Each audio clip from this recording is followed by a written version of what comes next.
Halo rekan-rekan pembelajar, saat ini kita tiba pada topik bahasan mengenai paten.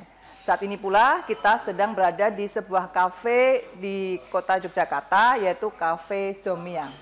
Dan telah hadir di hadapan kita semua narasumber yang sangat handal di bidang paten, yaitu Bapak Dr. Insinyur Mujiono MT IPM.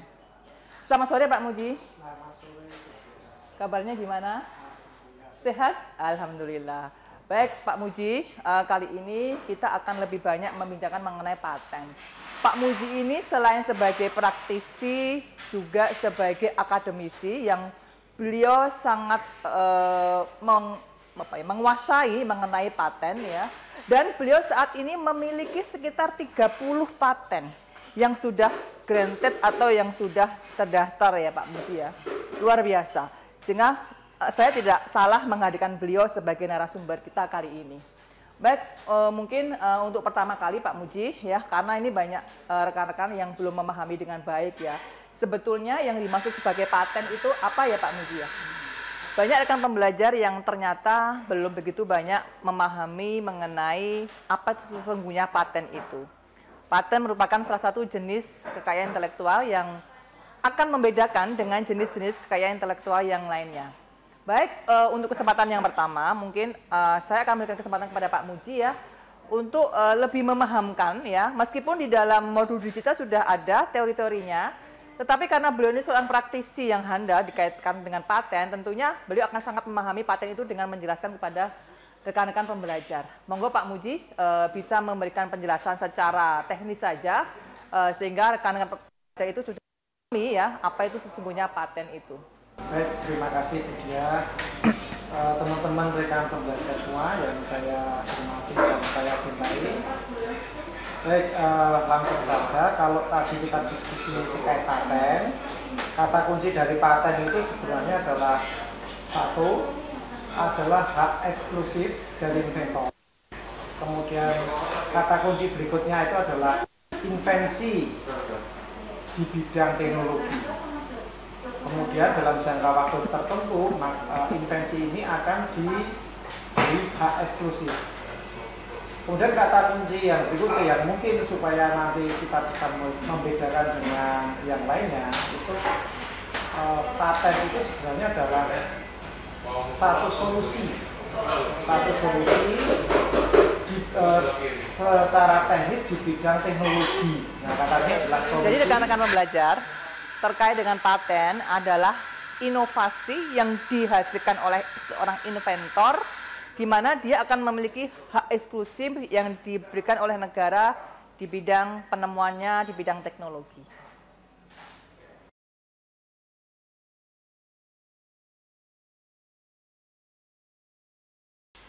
Baik rekan-rekan pembelajar, tadi sudah disampaikan terkait dengan apa itu paten, definisinya apa. Nah, kemudian kita akan membahas mengenai persyaratan paten itu sesungguhnya apa supaya paten itu bisa paling tidak dilakukan pendaftarannya. Kemudian juga perlu kita ketahui bersama bahwa paten itu memiliki ada berbagai macam jenisnya.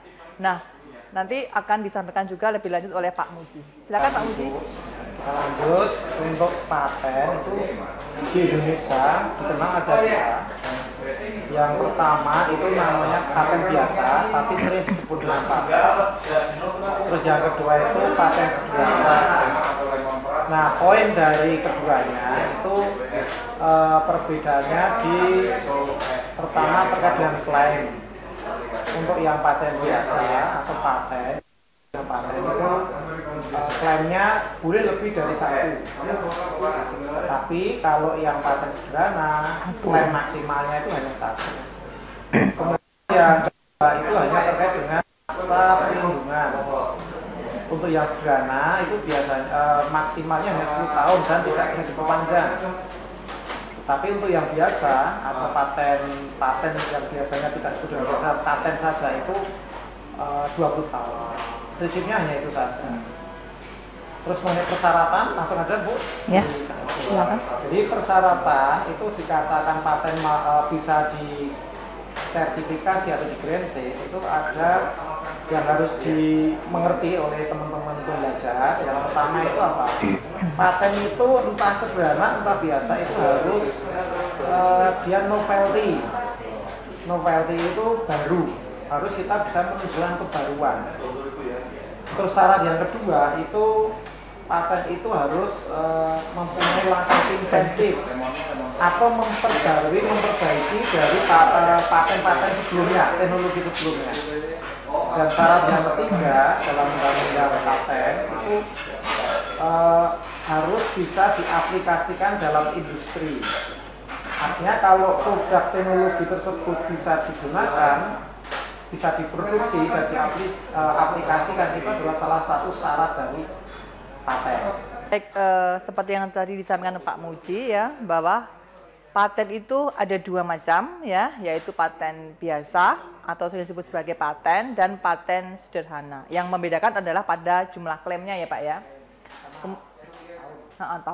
Sama tahun perlindungannya ya. Tahun perlindungannya itu ada paten biasa itu 20 tahun tidak dapat diperpanjang, dan juga paten sederhana itu hanya 10 tahun juga tidak dapat diperpanjang.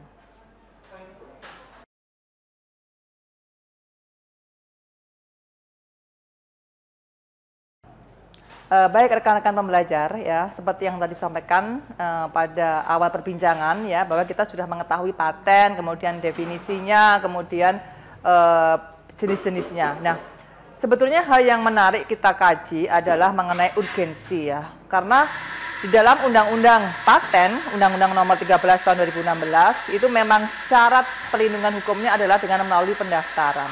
Nah, saya akan berusaha mengetahui sebetulnya Pak Muji ya, apa sebetulnya sih urgensi dari perlindungan paten itu? Tentunya ya bagi inventornya dan juga bagi industri. Karena sesungguhnya untuk diberikan perlindungan hukumnya itu kan harus melakukan proses-proses tertentu ya, supaya itu dapat memberikan manfaat tentunya. Silakan Pak Muji. Ya. Terima kasih Bu. Ya. Terima kasih rekan pembelajar. Baik, untuk paten urgensi, terkait dengan urgensi ini kita bisa pisahkan mungkin dari dua hal. Yang satu itu kalau kita lihat dari sisi ilmiah, dan yang kedua nanti kita lihat dari sisi bisnis. Untuk sisi ilmiah itu kita bisa lihat paten itu kan dokumennya sudah bisa dilihat di publik. Maksud saya di organisasi-organisasi internasional terkait paten itu sudah bisa dilihat dokumennya. Artinya apa? Apabila seseorang itu ingin mempelajari suatu teknologi, ya akan membuat suatu teknologi, sebaiknya lihatlah paten yang sudah ada. Artinya apa? Kalau kita melihat paten yang sudah ada, maka kita tinggal memperbaiki paten yang sudah ada tersebut, tidak dari nol lagi di situ. Paten tersebut ternyata dia akan mempunyai kelemahan. Nah, kelemahan itu saja atau peluang dari paten yang sudah ada itu kita ambil, kemudian kita perbaiki, kita riset secara ilmiah, itu sangat efektif dan efisien sekali untuk menemukan satu teknologi yang sangat bermanfaat. Itu dari sisi ilmiah. Kemudian dari sisi bisnis, konsep dari paten itu sebenarnya adalah perlindungan dari suatu bisnis. Ada suatu industri misalkan yang industri ini kok ternyata dia mengabaikan paten. Suatu saat industri ini akan memproduksi barang yang sangat banyak sekali.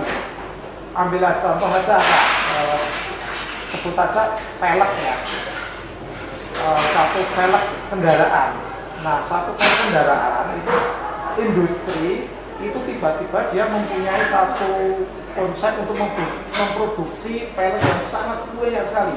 Pada saat memproduksi velg itu banyak sekali persiapan yang harus diinvestasikan ya, mulai dari alatnya, mesinnya, lain produksinya. Nah ini miliaran, bahkan mungkin uang miliar.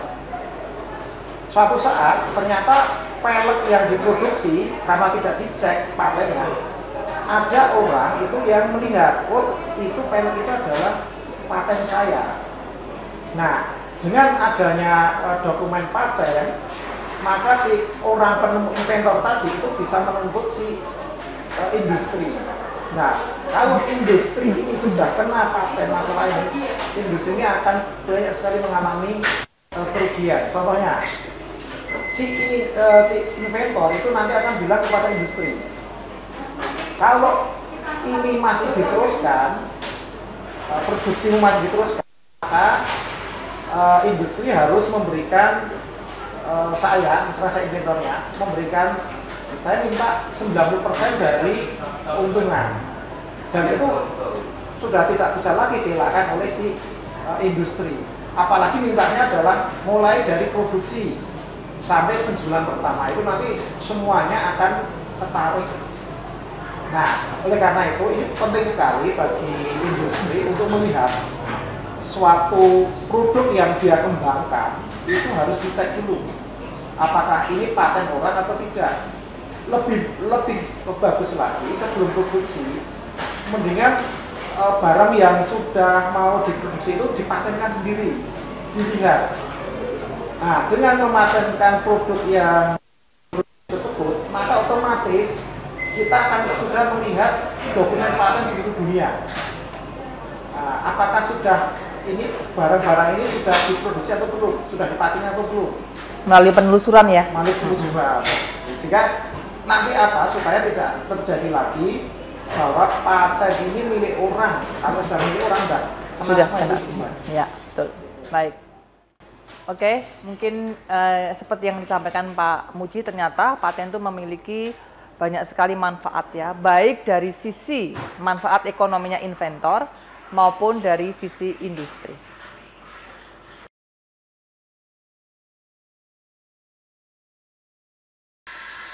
Baik, rekan pembelajar, terakhir nih ya terkait dengan paten. Tadi saya sudah menyampaikan bahwa di Indonesia itu permohonan pendaftaran paten itu memiliki konsekuensi dilindunginya paten tersebut. Nah, tentunya kita berusaha tahu ya, sesungguhnya bagaimana sih prosedurnya, syarat-syaratnya, dan tata cara pendaftaran paten. Apakah sama dengan pendaftaran pada umumnya seperti hanya pada merek, seperti hanya pada desain industri, dan sebagainya. Karena Pak Muji ini, beliau adalah seorang yang memiliki 30 paten, luar biasa ya. Tentunya sudah terbiasa untuk mendaftarkan paten. Maka kita dengarkan ya rekan-rekan ya, terkait dengan prosedur, teknis, dan mekanismenya, juga syarat-syaratnya dalam hal melakukan pendaftaran. Monggo Pak Muji bisa dijelaskan. Terima kasih ya. Ini sekarang terkait dengan produk-produk yang sudah inovasi ya, inovasi yang akan kita patenkan, supaya itu nanti terdaftar secara undang-undang maka harus didaftarkan. Nah, prosedur pendaftaran paten itu nanti yang pertama mengajukan permohonan kepada Dirjen KI ya, Direktorat Jenderal KI, DJKI, Kementerian Hukum dan HAM. Kementerian Hukum dan HAM. Nah, kemudian di permohonan paten itu nanti ada persyaratan. Nah, salah satunya itu adalah di situ ada deskripsi paten dan klaim.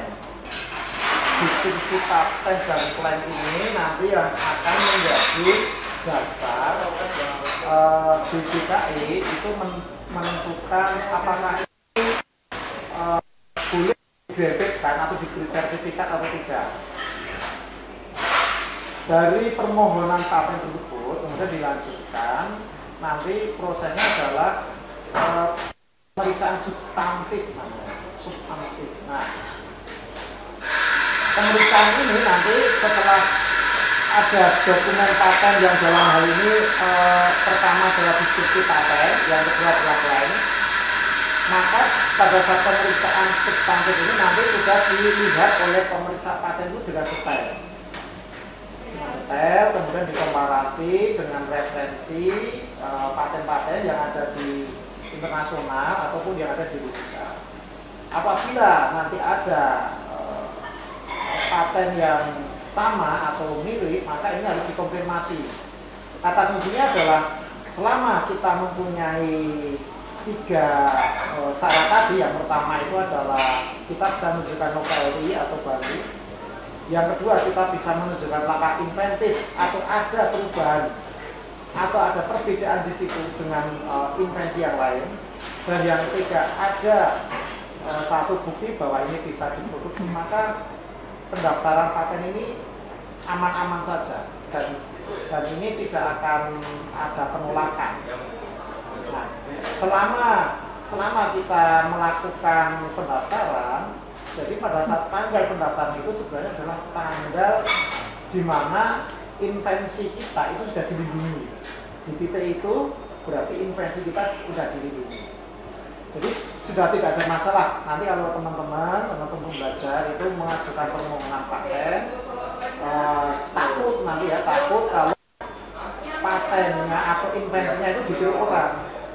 Jangan takut, karena itu pada titik pendaftaran itu sebenarnya sudah mulai dilindungi. Itu betul. Oke, baik.